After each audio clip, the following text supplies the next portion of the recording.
The Hawk and Dove and the Perfect Love. It's Rhyme and Reason 692. There's a rhyme and reason for your life. There's a rhyme and reason why. Hey there, Tony here.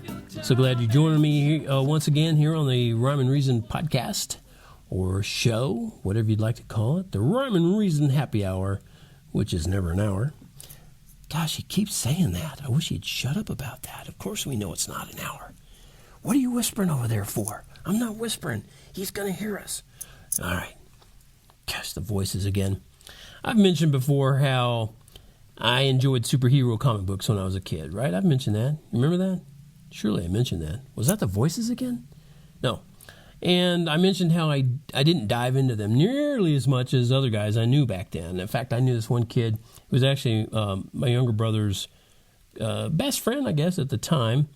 They would go up into his room. His parents had this house where there was one little room upstairs that was his room, and he had a closet that had boxes and boxes of comic books. I mean, the three of us sometimes would go in there, and he would get annoyed with us because, he had read them all, and we were, wanted to spend a little time reading comic books because we never got that kind of stuff, and we never saw that many comic books in one place.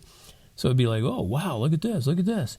But it wouldn't get, we'd get to read a couple of them and then be like, let's go out and play, let's go do this, let's go do that. He'd want to get out of there. So we did, and, I didn't read them very much.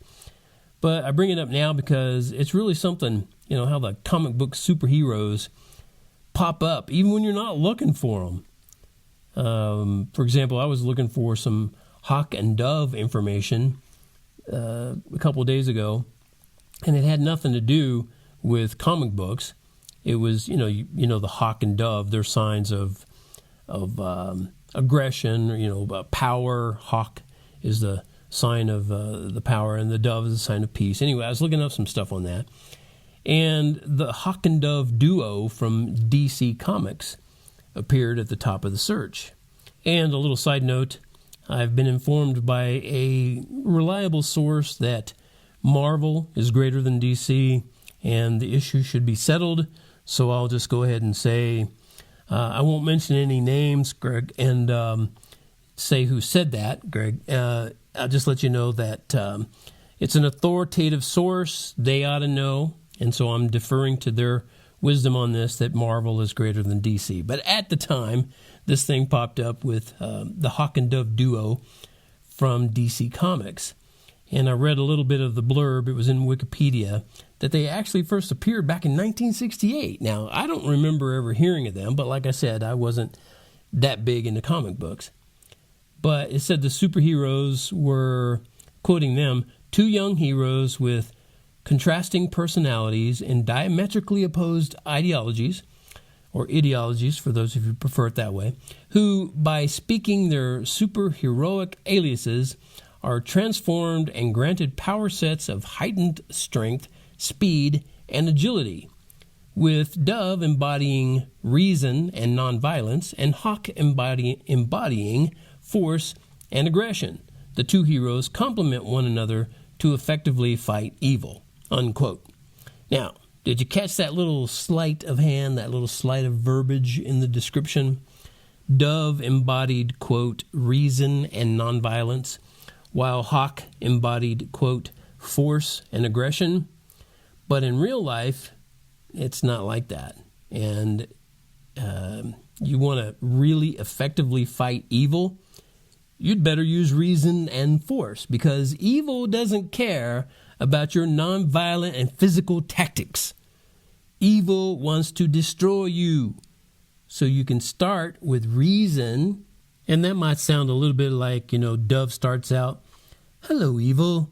I'd appreciate it if you'd listen to reason and stop trying to destroy everybody. After all, if you destroy everybody, who will you be able to rule? Can't we have a chai tea and talk it over?" But when evil doesn't respond to kindness like that, delivered with sound reason and logic and caring, you'll need to kick it up a notch or two. So let's say Dove continues, "Okay, evil, we're just not going to tolerate you upsetting the fine folks around here. Now stop it this minute. Do you hear me? Stop it, or you'll spend the evening in your room thinking about what you're doing."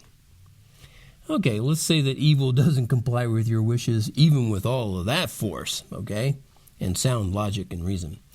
Well, that's when you see the true hawk and dove difference, because hawk steps up and says, evil, stop now, or you will be stopped in a way you'll never, ever forget. And it'll happen so fast, you'll think you've gone back in time and turned good. Are we clear? Yeah, I mean, those are some options, a couple of scenarios. Another one is you could do nothing and wait and see if evil will just get tired of his dastardly ways, or you could do something. Lightning, thunder, got this feeling that's pulling me under. Magic, voodoo, when it's got you, what can you do? I feel like I'm not the master of my fate. I do what I must, and everything else can wait. I'm rolling in and out more often than the tide. And I don't wanna be content to let it ride. No, I gotta do something. Gotta do something. 'Cause doing nothing's wrong. Doing nothing's wrong. I gotta do something. Gotta do something to last my whole life long. Whole life long. Find balance with the hawk and dove. Keep living for the perfect love. I believe my God above will help me do something. Gotta do something, something. Gotta do something. Longing, yearning, got this fire that won't stop burning. This existence takes the path of the least resistance.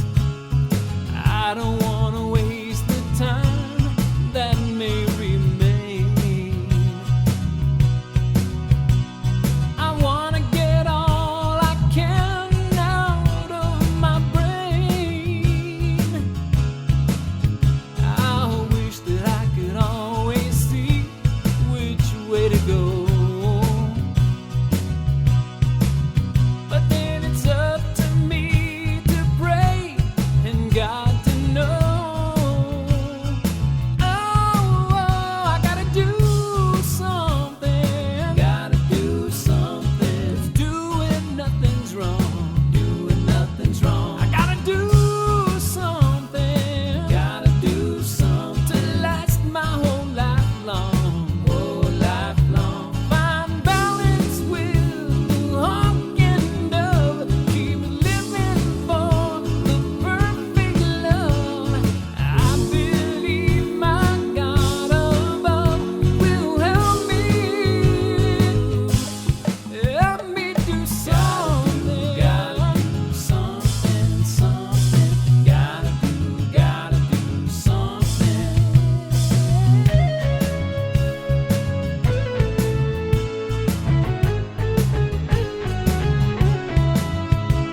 So that's what we try to do. We try to find balance with the hawk and dove, keep living for the perfect love, because I believe our God above will help us do something, and we'll be able to do something for him. And when we do something, we could see eternal results. That could happen. And those outweigh and outmeasure anything else that life is going to deliver here in the world. So I encourage you to get on that. All right? Get on that and do something for God today. Thank you so much for tuning in to my little rambles and rolls and music and all that. It's brought to you by TonyFunderburk.com, where, as I often say, is a merch tab that you could click on, and you could see several T-shirts, one of which says, "Life has rhyme and reason because God made you." There's a rhyme and reason for your